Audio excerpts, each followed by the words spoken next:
let's talk about the rotation, and then we'll talk about the other coding. When you rotate clockwise, we're just going to use that standard event here, rotate, menu rotate clockwise. We're going to use the rotate 90, flip none. So we're not going to flip it, but we're going to rotate it 90 degrees. To rotate counterclockwise, we would flip 270 degrees. So that's going to do and look like it's flipping the other way. Then we create a temporary integer for our width and our height, and then we set our rectangle to be the height of the temporaries. And this is actually rotating here. As you can see, the width is becoming the height and the height is becoming the width, just using a temp variable. That allows us to not squish our image. You can see that if you flip that around, you'll see, or take that out, you'll see that it's going to get flipped. Rect is the rectangle that we're going to be using to describe that area that needs to draw that image, as you're going to see. Then we can set the form size, which is blank, and then we're going to call this.invalidate. Every one of these is going to call this.invalidate whenever we need to repaint something. We just changed the rotation of the image. Now we need to repaint.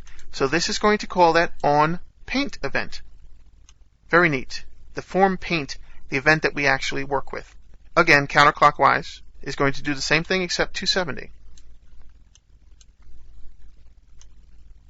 Flipping is very easy as well. We're going to flip horizontal and vertical. Now when you flip, you just do a flip X to flip horizontally, no rotation, and then vertical, you're going to flip Y. So we'll switch this to Y instead of X, as you can see. So X and Y for flipping, horizontal and vertical. And we don't do the about box or anything like that, but when we do the zooming, that's pretty easy too. When you want to zoom to 100%, then you're going to change that decur zoom is equal to 1, and then you're going to do this.invalidate again, and that's going to cause us to repaint. That's going to send that to trigger that event to repaint our form here, to repaint that area, whatever we have overridden and put in that code. 75 is going to cast as a double here, as you can see. Just do 75 divided by 100. That gets that less than 1 value. Invalidate again. And you can get the picture for doing 50% and 150% and 200% and 25%. It does the same thing. We check to see if the image is not null so we don't get an error, because we can get an exception there, and that's not what we want to do. So we want to ignore it if there's no image. Just ignore it. You shouldn't be able to select it anyway because I took that code out. I disabled those menu items. Now here's where it starts to get good. Now we have an open. When we first do the open, this is the menu open. We do an open file dialog, and we're going to, like I mentioned earlier, we're going to actually create a variable with a lowercase. It's just the same thing. It's just a variable now instead of working with this object. The same way we instantiate any class, of course, as you can see. And then we're going to get that initial directory, set the initial directory to our projects here using the add so we can just put it in literally. We're going to filter this based on bitmap images or JPEG images. This is a typical filter that you can expect. The format, you can look that up, how exactly it's explained. And additionally, the filter index. And this is going to allow us to set the index for this particular dialog box. And you can look that one up too. We have a lot of functionality here. And this is a very simple way to actually get started with that. You can look up the help on that. You can see some very basic code to get started. And it's very useful just to use it as is.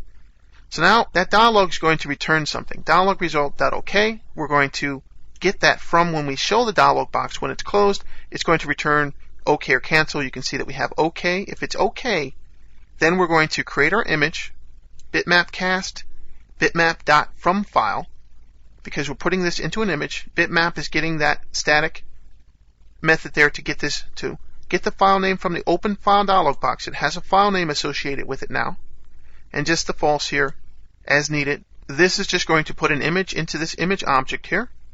We need to create a rectangle, and this is how you do that. New rectangle, 0, 0, XY coordinates, and then the width and the height based on our image. Create a rectangle. This is going to represent the rectangle that's going to be represented in our form. We'll keep the original size, so when we reset, we can use the original size. We'll keep that in a size of width here and height there. That's going to be a size object. And you can see that up at the top if you look. Original size is a size object, like I mentioned, to hold our image width and height. And then the file name itself is going to be copied from open file dialog.filename, the same file name we used to open that image. Very easy. And then we'll toggle the image menu options to true so that now those options are enabled, as we mentioned. Then we set the auto scroll to true so we can automatically scroll the form, and then a minimum size based on the width and the current zoom. And you can mess around with this to see how it works. This is another size object here, and this is going to set the auto scroll minimum size to the area that we need to represent our image very nicely. Then we change our B resize form to true, so that would do any resize code if we wanted to do that later on. And then it calls this.invalidate, and that's going to redraw that rectangle or draw that rectangle, and that's going to present our image. Save is very similar. We just present a dialog box here to say, do you really want to save that? And if you say yes, well, then it's going to save. And it's going to get that file name and show it in a message box, like I said.